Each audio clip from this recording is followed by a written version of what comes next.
Welcome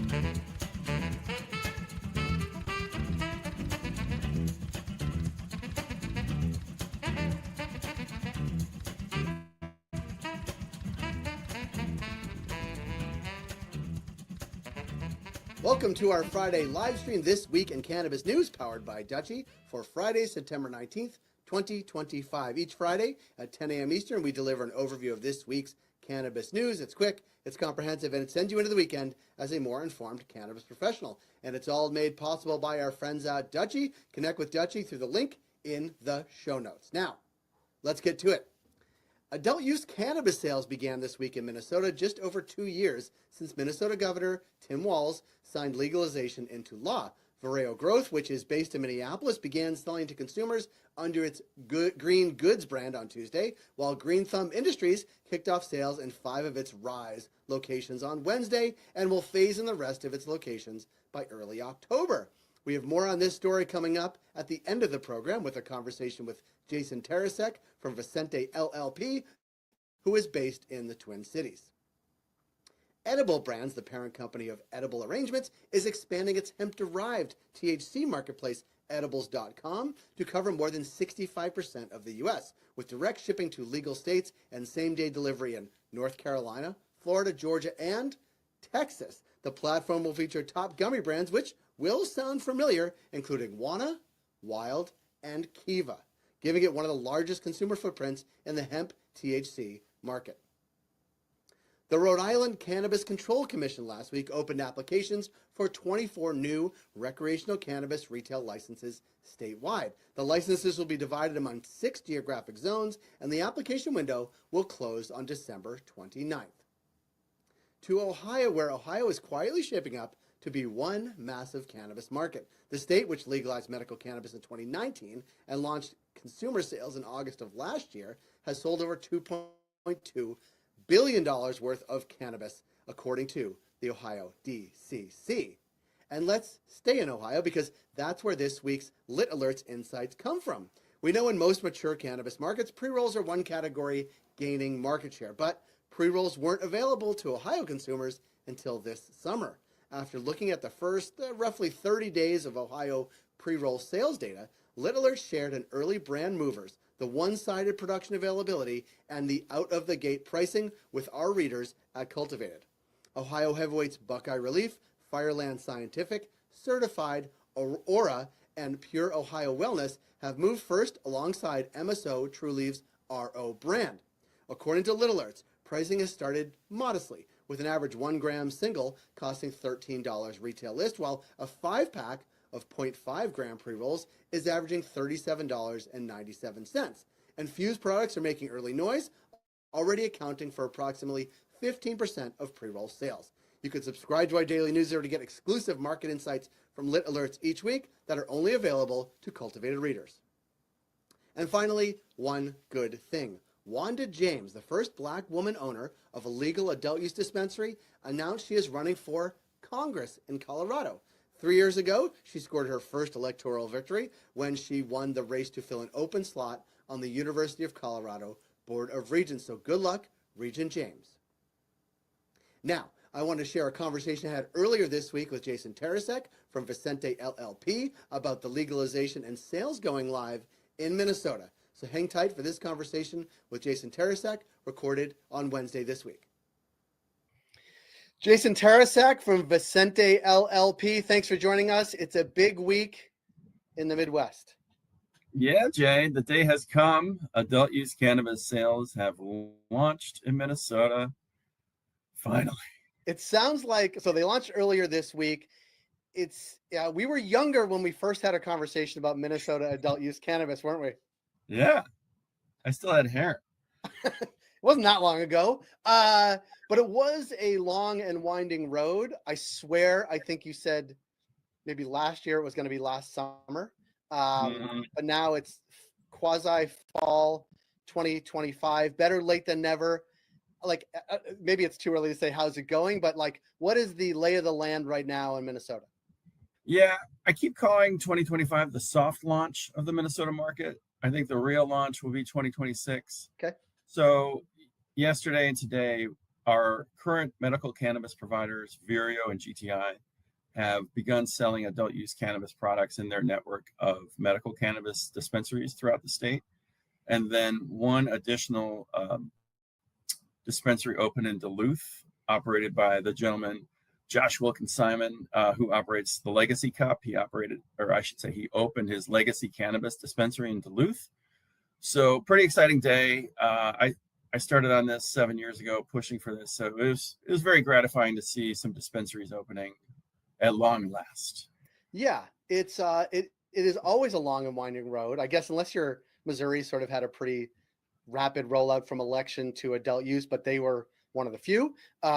And talk about, so you say this is the soft launch, the next wave, so say 2026, you expecting, licenses galore, easily handed out, municipalities excited to have cannabis. Does that happen? Oh, no.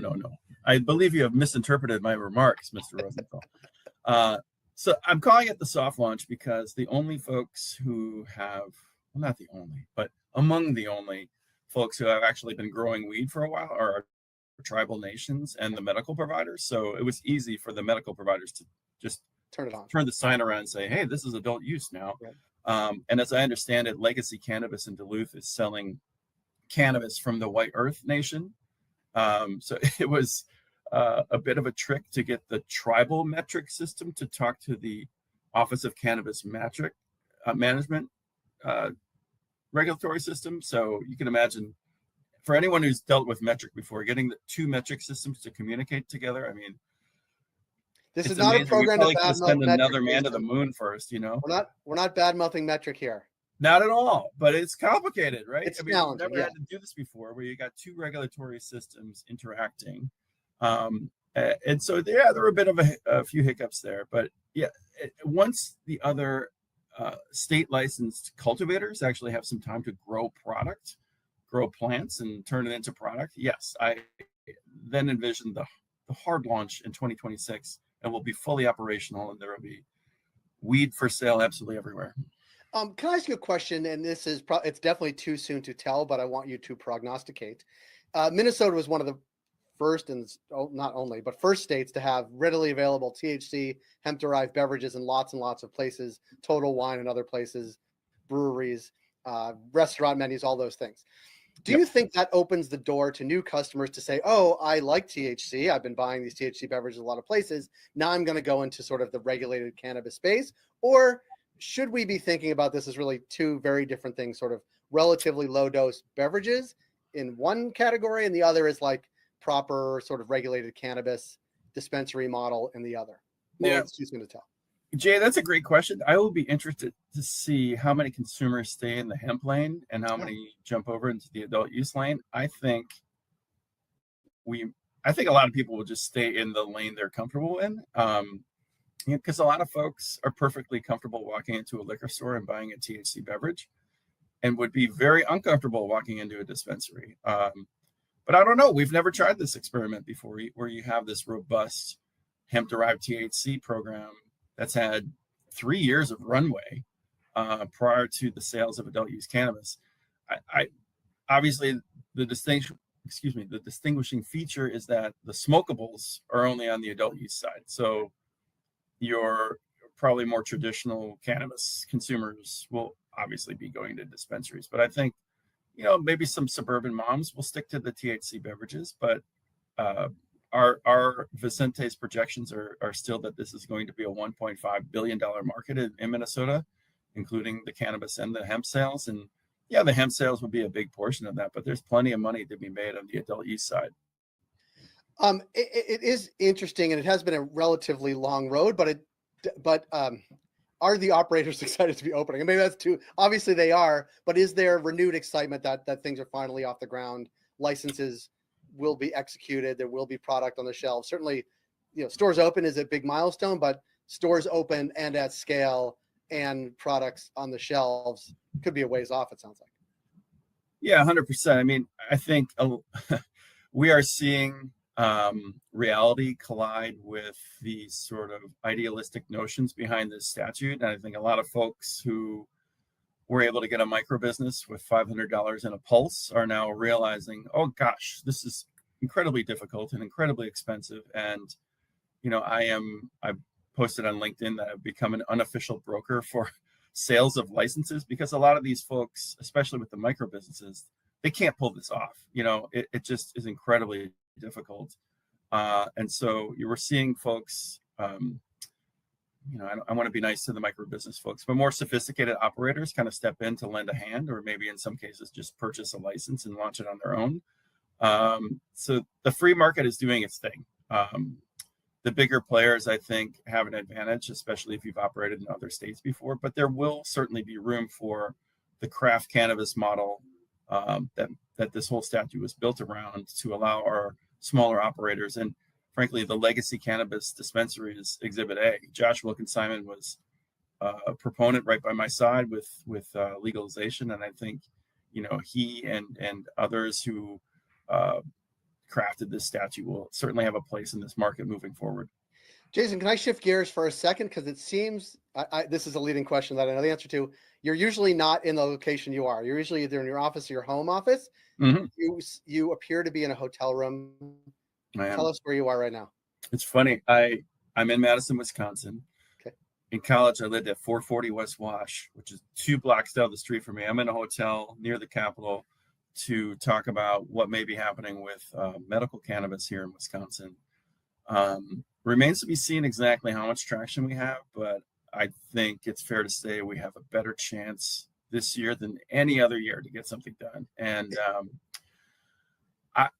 obviously the pressure from legal states in Illinois and Minnesota and Michigan that all border Wisconsin, the changing legislative maps here in Wisconsin are putting pressure on the Republican Party to perhaps look at something. I also can tell you that, I had an op-ed run in a Madison paper a few weeks ago saying Wisconsin should adopt a version of the hemp-derived THC bill that we passed in Minnesota, because I could go buy THCA flower in a convenience store 2 blocks away right now. That stuff has not been tested. We don't know what the heck is in it. I imagine kids can buy that pretty easily. This is the Wild West right now, and this is why we passed our edible cannabinoid product law in Minnesota in 2022 to put some guardrails around this stuff. They need that here. So I think we may see some legislation in Wisconsin along those lines, and hopefully with some medical cannabis legislation as well. You have a soft spot for daily newspapers in Madison, Wisconsin, no? Absolutely. Alumni of the Badger Herald. Yes. I was going to say one of them. I think there's 2, and I was going to say the wrong one, so I'm glad I didn't mention which one, but the Badger Herald was your paper, no? The Daily Cardo is the competitor, and I believe we still have 2 competing dailies here, which is quite remarkable for a college town. I love that. Well, enjoy your time in Madison, Wisconsin, fighting the good fight there. Congratulations in Minnesota, helping get that over the finish line, and adult use sales officially kicking off. We will connect with you as we go, but thanks for joining us here today, Jason. Thank you, Jay. See you soon. Thank you, Jason. And that's it for this week in Cannabis News. Thank you all for joining us here today. Thank you, Lit Alerts, for your partnership and exclusive insights into the very new Ohio pre-roll market. Thank you, Dutchie, for making this show possible each and every week. You can find all of these stories and much, much, much more on cultivated.news. We'd love for you to follow us on LinkedIn and on YouTube to stay connected on socials. Check back next Friday at 10 a.m. Eastern, right here for This Week in Cannabis News, powered by Dutchie. Have a good and safe weekend, everybody.